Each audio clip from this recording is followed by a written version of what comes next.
Hi everybody, my name is Taylor Dabney, and today I'm going to walk you through the 5 phases of the cardiac cycle, and I'm going to show how they connect to the ECG waves and the heart sounds we hear with the stethoscope. So here's a quick little overview. I'm going to talk about the cardiac cycle, electrical events, mechanical events, all 5 phases, heart sounds, and then a quick little recap at the end for you guys. So the cardiac cycle is one heartbeat. It includes systole, which are when the ventricles contract, over here, and then diastole when they relax and fill. During this cycle, the atria, ventricles, and valves all work in a coordinated sequence. We can actually see those changes electrically on the ECG, and we can hear those as the familiar lub-dub sound of the heart. So here's a quick little ECG overview. The P wave, which is atrial depolarization, the QRS complex, which is ventricular depolarization, and then the T wave, which is ventricular repolarization or relaxation. So phase 1, atrial relaxation and ventricular filling. This happens during diastole. The ventricles are relaxed and the blood flows passively in from the atria.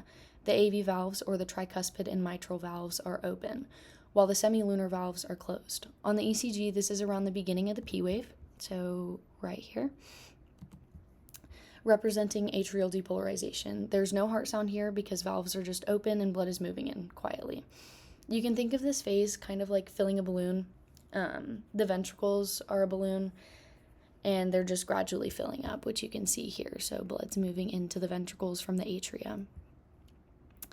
So phase 2, which is atrial contraction and ventricular filling. This is at the end of the P wave, so right around here. The atria contract and push the last bit of blood into the ventricles. So here, the atria is almost empty, pushing that last bit into the ventricles. This is the quote-unquote atrial kick. It's very important. It adds about 20% more blood, and it makes sure that the ventricles are completely loaded. I like to think of this one as like squeezing like a ketchup packet or something like that, and you just force out that last bit. That's essentially what the atria are doing here.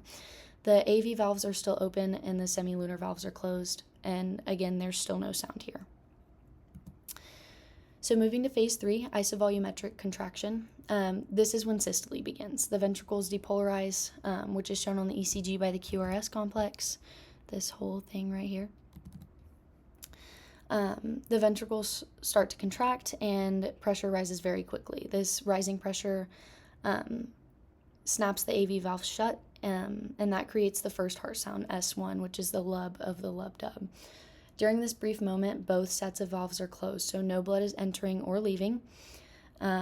It's like pressing down on a syringe. Like with your finger, you can kind of like push that last bit to the very end and it's not coming out yet. So you can see valves are closed here. There's no movement of blood whatsoever. So moving to phase 4, which is ventricular ejection. Once the ventricular pressure is higher than the pressure in the aorta and pulmonary trunk, the semilunar valves fly open. Blood rushes out of the ventricles and into the arteries. This phase extends through the middle of the QRS and into the ST segment of the ECG. So, middle of the QRS, so right around here, and then ST. So that whole area right there. Oops, too far. The AV valves stay closed and no heart sound occurs here, just movement of blood again. This is the power stroke of the heart. It's the movement that keeps blood flowing through the body and lungs. So now phase 5, which is isovolumetric relaxation. Finally, the ventricles repolarize, which we see as the T wave on the ECG. This whole thing right here. The ventricles relax, pressure falls, and the semilunar valves shut.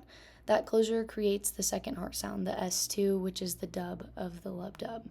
Just like the start of systole, both sets of valves are closed here, which you can see, they're closed. So the heart is momentarily quiet until the cycle restarts with filling. Here's a quick little visual, just kind of recapping everything that I had just said. Atrial relaxation and filling. This is the P wave, AV valves open, semilunar closed, all the way to isovolumetric relaxation, T wave, both closed, sound 2. And then a quick little recap. So the P wave goes with atrial contraction and ventricular filling. The QRS complex matches ventricular depolarization, isovolumic contraction, and the first heart sound. The T wave signals ventricular repolarization, ending with the semilunar valve closure and the second heart sound. So every lub-dub we hear during auscultation actually represents valve activity within this cycle. The lub is the AV valves closing, and the dub is the semilunar valves closing.